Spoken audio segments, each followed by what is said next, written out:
Hey everyone, what's going on? This is Jericho along with my co-host X and Bones, and welcome to the Raw Report episode 12. We done taken a little hiatus. We had to take a little break. We were jumping around across the country, but now we're back again with a brand new banging episode here, number 12 of the Raw Fantasy Sports Organization. It's the Raw Report, guys. Without further ado, let's jump right into it. The all-time bust teams right now after week 5. We've seen a lot of performances go down now. 5 significant games have gone on in this very long season. So without further ado, at the top of the list, what's the biggest bust in the season so far? Russell Wilson. The Broncos and Russell Wilson have been shitting the bed all around. Yeah, nobody expected them to outpay, or overpay for Russell Wilson, and he's just been mediocre, and that's an understatement. He's been really trash this year. I know they're playing future before the game, but goddamn, Russ, and he's still. Eli said they should have given $200 million to the punter on live TV. My goodness. It's bad out there, bro. It's bad. Not only that, because of Russ, more people on the same team are suffering. Judy, Sutton. It's an entire domino effect out in Denver, I must say, because Russell Wilson has not been performing the way that they were expecting he would uplift the Broncos at this point. So it might even leave you with the question, do they regret getting rid of Drew Lock or the possibility of having Drew Lock? You know what I mean? So they've been trolling him all over the league. He'd be out there in the middle of the 50-yard line, twisting around, looking like a rotisserie chicken. And, he comes out with guns blazing, Broncos country, let's ride. But they ain't riding that shit right into the ground. Yeah. I think that's a big bust this year. But who else we got for bust? Oh, my God. No. Star tight ends all across the board, bro. Let's talk about these except Mark Andrews. Except Mark Andrews. Hold up. All right. Let's talk about George Kittle. Scrub. Let's talk about Darren Waller. Scrubbing it out. Let's talk about Kyle Pitts. Scrubbing it out. Do you know how many owners took a risk on drafting these guys round 5 and above? Yeah, you. I don't want to hear it, Mr. Kyle Pitts. You part of them too. Look at this. Yeah, I took Kyle. I think he can still finish the year strong. Yeah, I gotta say that most of the tight ends haven't been coming through. I mean, I have Mark Andrews in a couple leagues of mine, and he's been coming through consistently, but that's pretty much it. I mean, unless you're Travis Kelce over there, it's just pretty much the 1 and 2 right now. Everybody else is just kind of either suffering because they're underperforming, or they're just flat out not healthy right now. Right. It's facts. It's literally a 2-man race. Andrews and Kelce. Aside from that, it's up in the air. I saw a tweet that perfectly put it in words. He goes like, if you don't have Andrews or Kelce, you're basically saying, that's right. I got 5 points from my tight end. It's either them or you're getting lucky. That's it. Yeah. As far as busts, there's been some running backs that are busts. I know Jerry was mentioning Elijah Mitchell earlier and, some other players. But, one of my guys has been Cam Akers. Even from week 1 to week 2, week 3, week 4, he hasn't shown anything. And he's getting more and more volume, and the production's not there. Early on, he didn't even get the ball. And I think Sean McVay is trolling himself at this point. Yo, it's like what you said, mentioned earlier. It's a domino effect. The whole LA Chargers, bro. The whole team could be put up for disappointment, bro. Stafford. Rams. Oh yeah, the Rams, bro. The whole team is doing terrible. Stafford is doing terrible. Allen Robinson, add him to the top of the list of the all scrub team right now. Oh my God, I took him in 2 out of my 3 leagues. I got no choice but to start him because I went high on this guy. I thought if he balled out with whomever was under center in Chicago, he was definitely going to ball out with Stafford. Joke's on me. Boo Boo the clown. It's bad. It's bad. It's play with white sleeves so he can get some targets. They said the Listen. Ram is paying. They're paying this man to strengthen his stamina. That's all he's doing. He's just running out there. Yeah, cardio. Listen. I gotta throw my next pick under the bus because I was really rooting for this brand new city, brand new team, and I'm glad I see this guy right behind your background there, Bones, because I think it's time to realize that Derek Carr is not the guy in Las Vegas. That's another bust to start the season. Everybody was expecting this grand spectacle, including myself, but these guys have started 1-4 this season. Derek Carr is not that guy. They're either having some quarterbacking issues or it's a flat out coaching issue. There's no reason why Devante Adams should be on a 1-4 team after being with A-Rod all these years, man. It's a very disappointing start to the season. I mean, I really just think it's a coaching and quarterback issue out here. Devante Adams been showing up to work, getting his stats, but man, they just can't catch a break out there in Vegas. Yeah, it looks like they're performing this year big time. But on the bright side, Josh Jacobs is performing better than we probably originally thought, and they just got to find a way to win some games. They had a tough schedule. Let's point that out as well. But if they could get some easy games going, I think they could maybe stumble into the playoffs or try to fight for it because they're better than their record. No, look. Let's talk about it for real. This is deeper than what we're than what we're making it to be. Josh Jacobs, if you look back at episode 3, we talk about how this division was going to be the stronghold of the league, right? And we spoke about Josh Jacobs last in this Raiders offense. It was supposed to be Devante. It was supposed to be Darren Waller. It was supposed to be Derek Carr ascending. It was supposed to be Hunter Renfrow establishing himself as the new top premier slot receiver. And the guy that we counted out is the best option so far.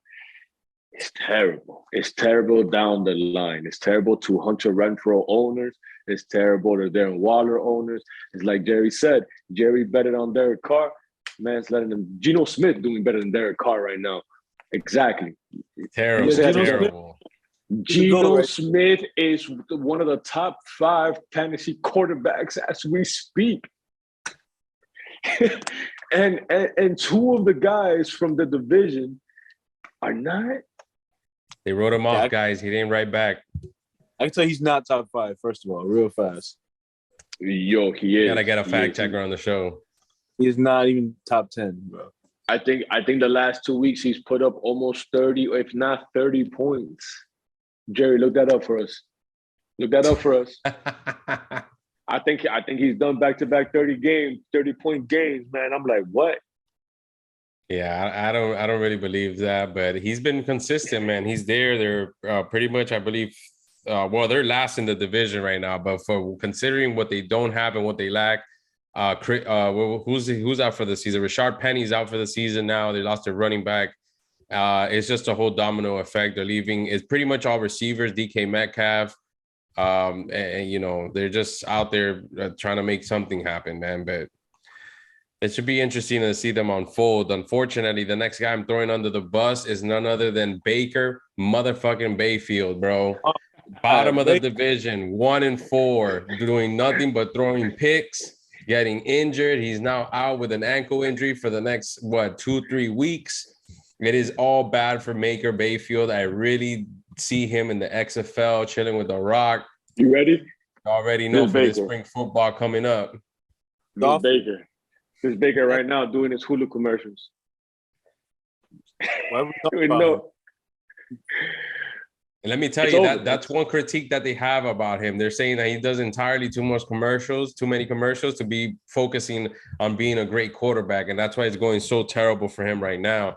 Everybody was expecting that facelift in Carolina, but it's not happening. And Christian McCaffrey, he's decent right now, but there's been a lot of rumors about trading Christian McCaffrey right now. So it might be some testy waters out here. Huge trade bait right now. Even the Eagles might be interested. Ooh. What would you do right now? Jerry, you're GM. What do? You go a first or a second? Neither one. Listen, either one, I gotta be a real GM. I gotta look at the spreadsheet, see what type of money we got, because we gotta lock in Jalen. We gotta make sure we lock in Jalen. We got enough bread for that. We got AJ Brown. Now you gotta give him. But we could always improve the running back situation. We got tight ends, we got a good line, we got a good defense. You know what I mean? Getting a top tier running back, but it's all a matter of cap room. I think if the Eagles are gonna get him.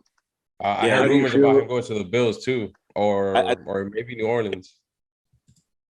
How do you feel about Jason Peters saying he may regret going to Dallas? That's what he gets. That's what he gets for jumping ship. We've seen this happen. We've seen this happen with T.O. when he left Philadelphia, left for Dallas. He was fucking miserable, crying at fucking press conferences. What is that? All right. Don't even get me started out here. It was a horrible, horrible transaction right there. Tony Romo was. How you go from Donovan McNabb to Tony Romo? You crazy. For all of our viewers right now, we're angry. We're all angry at this point of the season. We haven't even gotten to to the touchy subject yet. Let's talk about these calls. Let's talk about these erroneous calls mid-game that are going to start piling up as the weeks go on because of the new protocols being laid forth. Yeah, I think it's bad for the game. I think they need to do a better job refereeing. It doesn't look good, aside from the fact that the Dolphins trainers mishandled Tua's concussion. So now the whole NFL is just quick to just jump on any player to just make sure they don't get hurt. But yet, Tua's just a small quarterback. He's just one guy. The whole league shouldn't have to go through an extra set of protocols because one team mishandled their own injury situation. You know what I mean? I think it's unfair. I think it's it's unfair to the players that want to play. I'm not saying you have to be Junior Seau and play every game, but at the same time, if the player feels good, you got to let him go. That's it. Yeah, I completely agree. I think, this is the part of the, part of the sports where it's kind of getting, a bit soft on here. We've all been watching sports here since we were basically children, and we've been around family that's been watching sports since they were children as well. So, the game has evolved so much, it's getting to the point where it's kind of like becoming boring because you can't hit these players. They're 20 and 30 and $40 million assets. I mean, you're talking about, athletes get paid more than soldiers that take bullets and bombs. You know what I mean? And they're not letting these players make their choices of wanting to be out there. And these are, like I said, they're expensive assets, and they're just flat out not playing. They're changing the rules to make everything softer, not only just in the NFL, NBA, MLB, like they're just softening up all these rules just to kind of like keep these players healthy and long. But you're seeing more and more players sitting out and getting these massive deals, massive contracts. And it's going to get to the point, man, that if you just as much put your hand in their chest, that's it. It's a penalty. We've been seeing these terrible calls, especially with Tom Brady the other day. The first time I've ever seen a defender walk away with the ball after hitting the quarterback and then getting called roughing the passer. It was just a terrible, terrible call. We've seen this time and time again. So the league is kind of like evolving into a different spot. That was Carr that happened to. No, but it also happened to Brady. He's right. The Bucs are supposedly under investigation for mishandling that, for not, adhering to the new procedure, to the new protocol. And it shames me. It shames me that it started with my team because we mismanaged Tua after a concussion. He should have never played on Thursday night. Look what it led to, a nasty domino effect. Take that hat. Shut up. You shut your mouth. Shut your mouth. Listen, you're the one that still wants him out on the field. We know this, Bones. I think he should retire, then turn around and sue the Dolphins for $100 million and call it a day, man. Samoans never say die. All right? That man rather die on the field than be held, in handcuffs under this concussion protocol. Let's be real. He literally told Mike McDaniels that he's ready to go. He was ready to go last week for the Jets, but they said, of course not. Obviously after, we're under a microscope right now. So we got to take everything, step by step. We got to do it right. We got to please the people up top that are making these calls, and we got to move forward, bro. I'm already predicting that Tua comes back, right, Not this week versus the Vikings, but the following week. Sunday night versus Pittsburgh versus Brian Flores, his old nemesis, the guy that held him back for 2 years. What better setting is that? Listen, I think the Dolphins are gonna sit him regardless. They're gonna sit him regardless.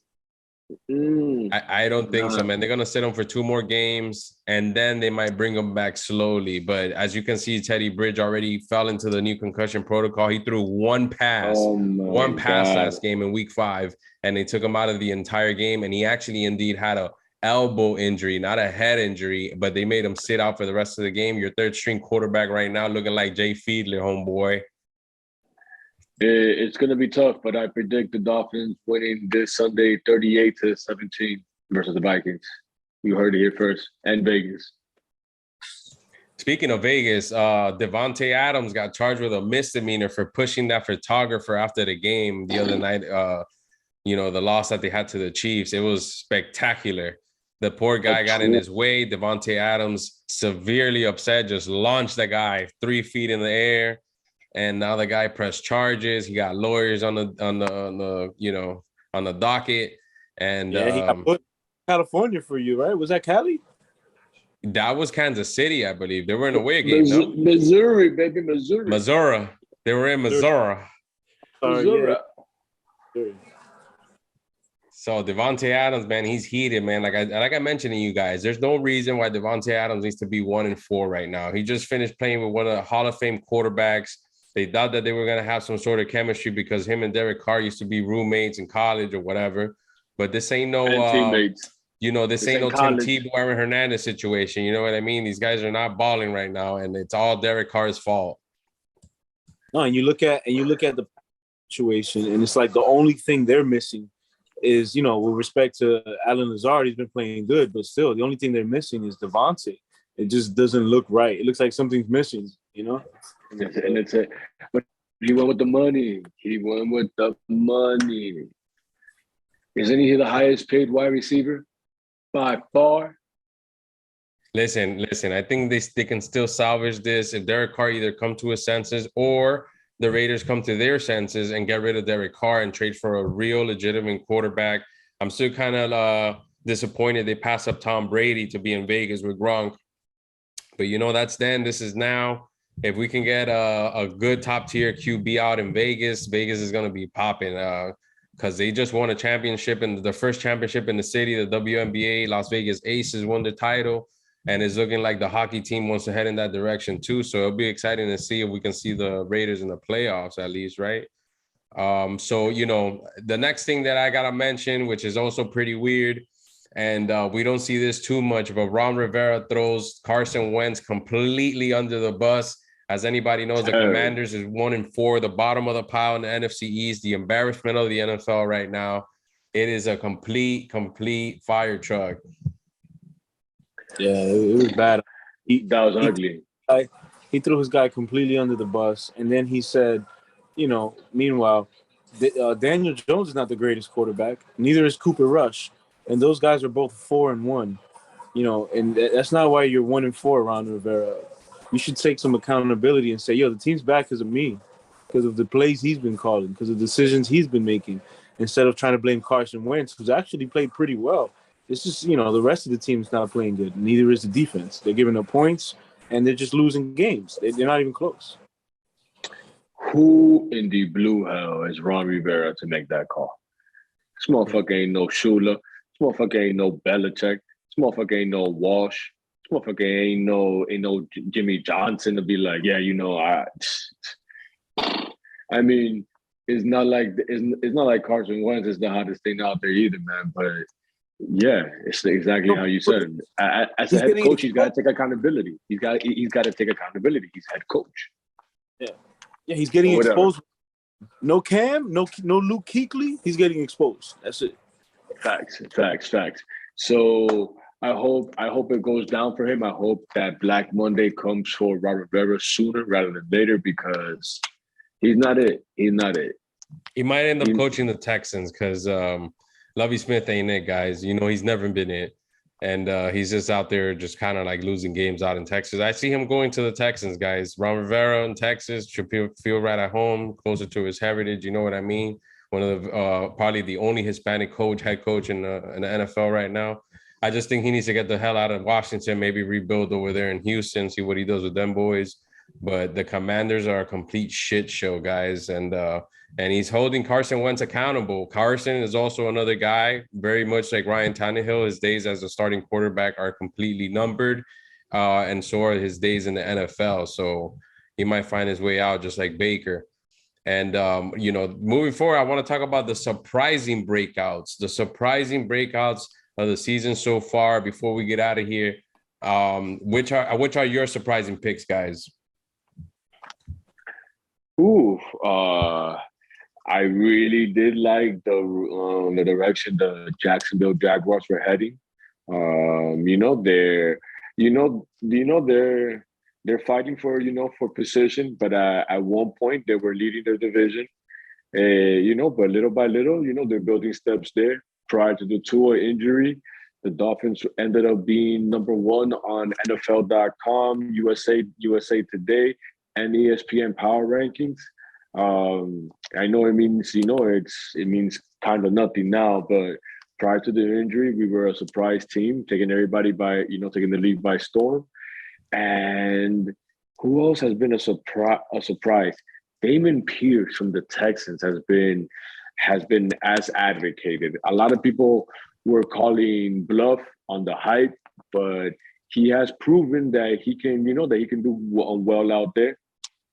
And Breece Hall from the Jets, Raheem Mostert from the Dolphins, posting consecutive back-to-back 100-yard games and more. It's been nice surprises there. I'm going to go ahead.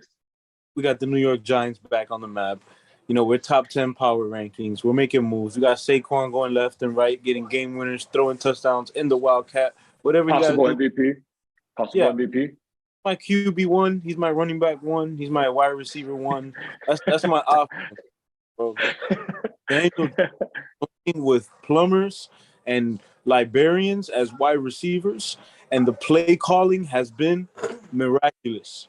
The play calling has been so on point that they have tight end runarounds. Have you ever heard of a tight end runaround where a tight end is lined up like a blocker and then he just transforms into a wide receiver for a runaround touchdown pitch from Saquon? While everyone's running at Saquon, he just pitches it to a tight end coming on a round.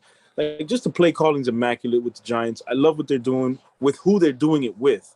So get them some weapons. It's going to be even more special. But, yeah, I love what the Giants are doing. That's my surprise team of the year. And if you're talking individual players, I got to go with, one of the younger guys as well. I like Breece Hall, as you mentioned.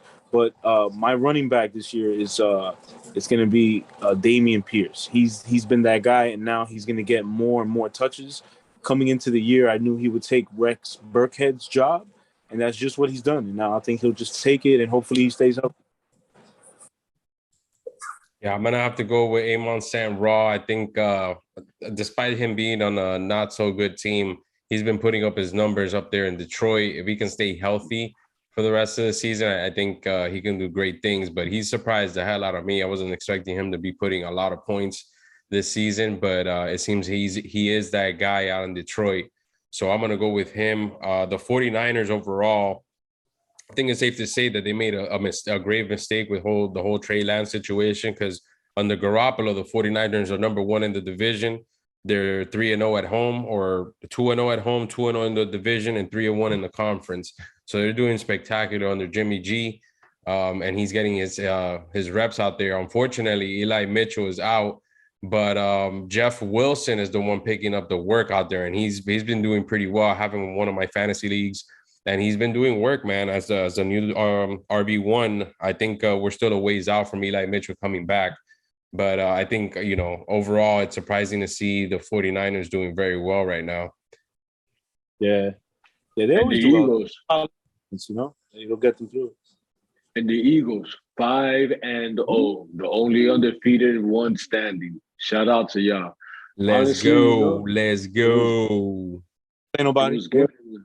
play. Listen. We got the Dallas Cowboys on prime time, week 6. Okay, this is gonna tell everything to everybody. Right? You know damn well they don't stand a chance for no Cooper Rush. All right, Dak is not ready. He can't throw. He can't hold a football yet.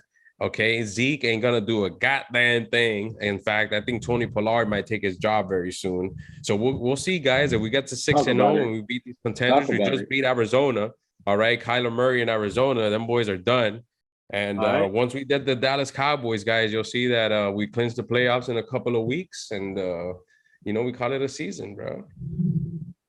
All right, man. Good luck to y'all teams, though, man. I'll see you on the playoffs. I'm coming for y'all in the Polo League, and I'm coming for y'all in the RL League también. I want to say Breece Hall. Breece Hall is a surprising breakout, as X mentioned before. I have him in one of my fantasy leagues. He's been doing work.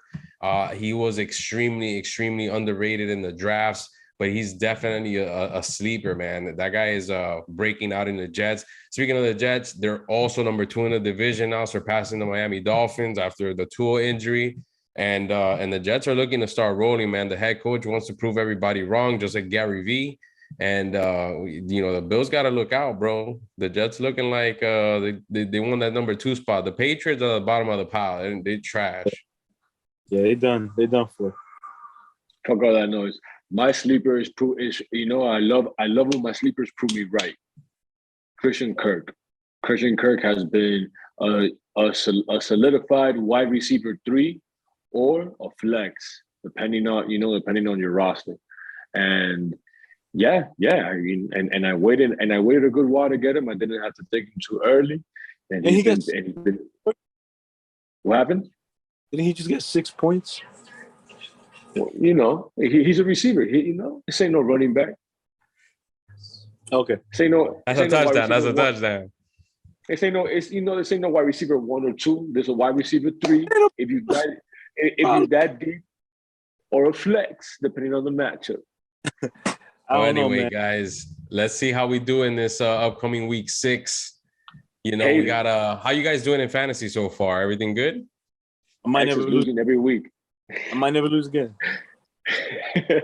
Yeah, I'm doing spectacular in pretty much all my leagues. I'd say 4 out of 5. I'm in 5 leagues. I'm doing great in 4 of them. I'm going straight to the playoffs, guys. So let's see how these next couple of weeks treat us. We still got a lot of football left to play. And like I said, guys, we'll be checking you out next week with a brand new spanking episode. I am your host, Jericho, along with my co-hosts, Bone Santana and X, live from New Jersey. Good luck, guys. We'll see you next episode, guys. Cut. Love.